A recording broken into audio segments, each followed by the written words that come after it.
इस मूवी का main character melaena है जो कि बहुत खूबसूरत दिखाई गई है। मेलिना एक छोटे से टाउन में रहती थी और वो अपने टाउन की सबसे खूबसूरत औरत थी। टाउन के हर लोग उसे चाहते थे और टाउन की औरतें उससे जेलेसी और उसके जैसा बनना चाहते थे। टाउन का हर मर्द चाहता था कि वो उसकी हो जाए। उसी टाउन में एक लड़का भी रहता था जिसका नाम रोनेटो था, जो कि मेलिना से उम्र में काफ़ी छोटा था। एक दिन रोनेटो एक साइकिल लेता है और अपने दोस्तों को दिखाने जाता है, तो उसके दोस्त उससे कहते हैं, सुना है यहाँ से मेलिना गुजरने वाली है। और वो सब उसको देखना चाहते थे, इसीलिए वो एक जगह पर इकट्ठा हो जाते हैं और मेलिना जब गुजरती है तो उसको देखने लगते हैं। रोनेटो उसे देखता है तो उसे ही देखते रह जाता है और अपनी नज़रें उस पर से नहीं हटा पाता।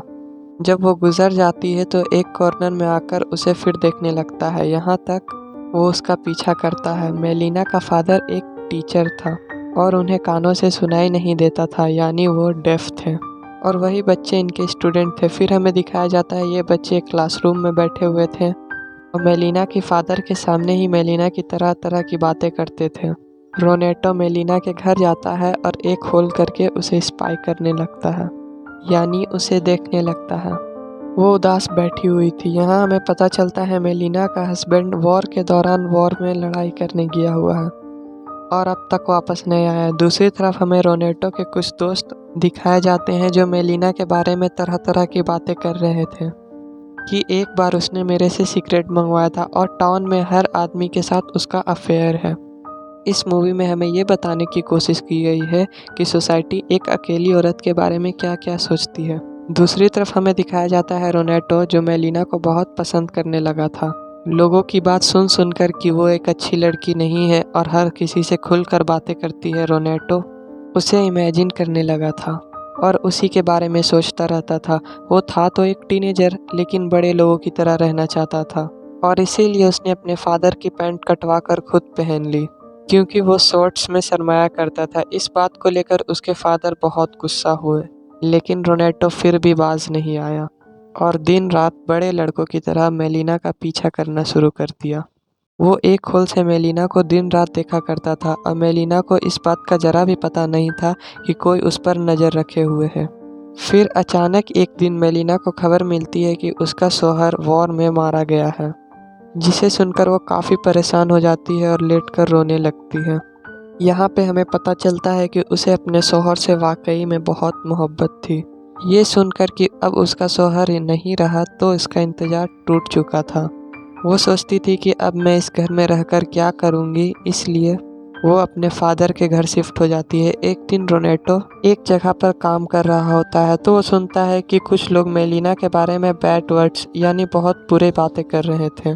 वो सोचता है कि मेलिना की सच्चाई तो मैं जानता हूँ और मुझे ही ये सबको बताना पड़ेगा कि वो एक बुरी औरत नहीं है और वाकई अपने शौहर से प्यार करती है। रोनेटो उसे खिड़की से देखता है और इमेजिन करने लगता है कि वो उसके पास आ गया है।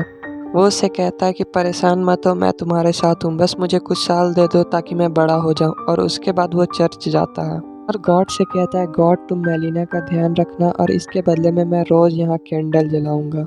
फिर मेलिना के फादर को एक लेटर मिलता है, उसमें ये लिखा था कि मेलिना के टाउन के हर मर्द के साथ अफेयर है और तुम्हारी बेटी एक अच्छी औरत नहीं है। ये सुनते ही वो बहुत गुस्से में आ जाते हैं और मेलिना को अपनी बेटी ना मानकर इनकार करते हुए उसे घर से बाहर निकाल देते हैं। मेलिना अब एक बार फिर से अकेली रह जाती है। रोनेटो को जब इस बात का पता चलता है कि वो फिर से अकेली रहने लगी है तो वो रोज़ आकर वहाँ उसे देखने लगता है। एक रात जब वो मेलिना के घर में जाकर देखता है तो वो देखता है कि उसके घर में एक पुलिस ऑफिसर है। उसे देखकर कुछ ऐसा लग रहा था कि वाकई में इन दोनों का कुछ अफेयर चल रहा है। रोनेटो को ये देखकर काफ़ी गुस्सा आता है कि मैंने तो इसे अच्छी औरत समझा था और दूसरों को ये बताने वाला था कि ये एक अच्छी औरत है। उसे अपनी आंखों पर यकीन नहीं हो रहा था। फिर वो पुलिस ऑफिसर घर के बाहर आता है। रोनेटो घर के बाहर छुप जाता है। बाहर उसे एक डॉक्टर मिलता है। वो उसे कहता है कि मेलिना तो मेरी फियांसी है, तो तुम अंदर क्या कर रहे थे। इस बात को लेकर वो दोनों बहुत लड़ते हैं। अब पुलिस भी वहाँ आ जाती है। इसके बाद टाउन में ये बात पूरी तरह से फैल जाती है कि मेलिना का एक शादीशुदा आदमी के साथ अफेयर है और इसके लिए उसे जेल भी हो सकती है। मेलिना काफ़ी परेशान हो जाती है। फिर वो एक लॉयर के पास जाती है कि मेरी मदद की जाए। मेलिना का लॉयर केस जीत जाता है और उसे पता चल जाता है कि डॉक्टर झूठ बोल रहा था। केस जीत जाने के बाद वही लॉयर उसके साथ बदतमीजी करता है। मेलिना उसे काफ़ी रोकने की कोशिश करती है लेकिन वो उसे नहीं रोक पाती। रोनेटो ये सब देख लेता है और वो काफ़ी ज़्यादा परेशान हो जाता है। फिर हमें दिखाया जाता है मेलिना के फादर एक सफ़र पर गए हुए थे और उनका प्लेन क्रैश हो जाता है। मेलिना को ये बात जब पता चलती है तो वो काफ़ी दुखी होती है क्योंकि अब उसके साथ कोई नहीं रहा था जो उसकी फेवर में बात कर सके। मेलिना को जो अपने हस्बैंड की वजह से पेंशन आती थी वो भी अब बंद हो चुकी थी और ये भी प्रूफ हो चुका था कि उसके हस्बैंड की डेथ हो चुकी है। अब मेलिना के पास पैसे भी खत्म हो चुके थे। वो बहुत सोचती है और उसे कुछ समझ नहीं आता। वो एक सीजर उठाती है और अपने बाल काटने लगती है और कहती है जब दुनिया मुझे बुरी औरत समझती है तो क्यों ना मैं एक बुरी ही औरत बन जाऊँ। रोनेटो ये सब देखता है तो उसे काफ़ी बुरा लगने लगता है और वो परेशान भी रहने लगता है। उसने खाना पीना भी छोड़ दिया था और जब उसके फादर को ये बात पता चलती है तो वो वही कहते हैं जो वो चाहता था। अब हम देखते हैं कि मेलिना जो कि एक बुरी औरत में बदल चुकी थी तो टाउन के हर आदमी उसके पास आते हैं और इसकी वजह से उन आदमियों की बीवियों को काफ़ी बुरा लगने लगा और वो काफ़ी गुस्से से मेलिना के घर जाती है और उसे मारकर टाउन के बाहर निकाल देती है।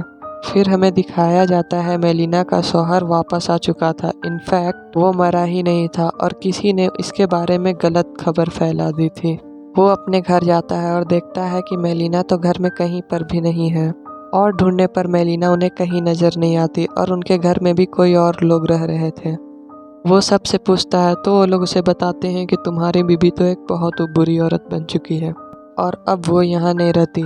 जब वो इस बात का पता करने अपने दोस्त लोग पास जाता है तो उसके दोस्त लोग भी उसका साथ नहीं देते हैं और उसका काफ़ी मजाक उड़ाते हैं और उसे थप्पड़ मारकर गिरा देते हैं। रोनेटो को यह देखकर काफ़ी बुरा लगता है और वो ये सोचता है कि मैं अब इन सबको बता दूं कि मेलिना एक कैसी औरत है और वो बुरी औरत क्यों बनी। तो रोनेटो उसे एक खत लिखता है।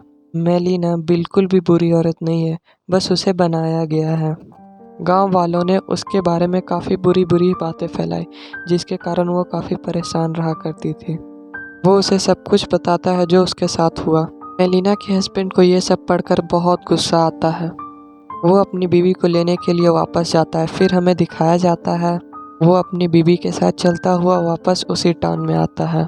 सब लोग उनकी तरफ देख रहे थे लेकिन उनकी नज़रों में अब कोई ताना या बुराई नहीं थी क्योंकि उसका शौहर उसके साथ था। वो अगर बात उससे करते तो मेलिना का शौहर उन्हें नहीं छोड़ता। टाउन वाले उनकी फिर से रिस्पेक्ट करने लगते हैं, यानी मेलिना और उसके हस्बैंड की, और जो जो उनके फेवर में थे। फिर हमें दिखाया जाता है रोनेटो मेलिना से आखिरी बार मिलता है। मेलिना के हाथ से कुछ चीज़ें गिर जाती हैं तो रोनेटो उसे समेटकर वापस करता है। वो मेलिना से कहता है कि मैं दुआ करूंगा कि आपकी आने वाली ज़िंदगी काफ़ी अच्छी गुजरे। वो दोनों अपना अपना रास्ता ले लेते हैं। फिर एंड पर हमें रोनेटो खुद से बात करता हुआ दिखाया जाता है। वो कहता है कि वक्त गुजर गया और मेरा बहुत सी औरतों पर दिल आया लेकिन उन्होंने मुझे पसंद किया। वो मुझसे पूछती थी कि क्या मैं उन्हें याद रखूंगा। मैंने उसे हाँ कह दिया लेकिन वो एक थी जिसे मैं आज तक नहीं भूला और ना ही भूल सकूंगा और वो थी मेलिना। और इसी के साथ ये मूवी एंड हो जाती है। फ्रेंड्स, इस मूवी में हमें सोसाइटी के बारे में बताया गया है कि अगर किसी जगह पर अकेली औरत रहती है तो सोसाइटी उसके बारे में तरह तरह की बातें बताती हैं। आई होप अगर मूवी की एक्सप्लेनेशन आपको अच्छी लगी तो लाइक, सब्सक्राइब और शेयर करना ना भूलें।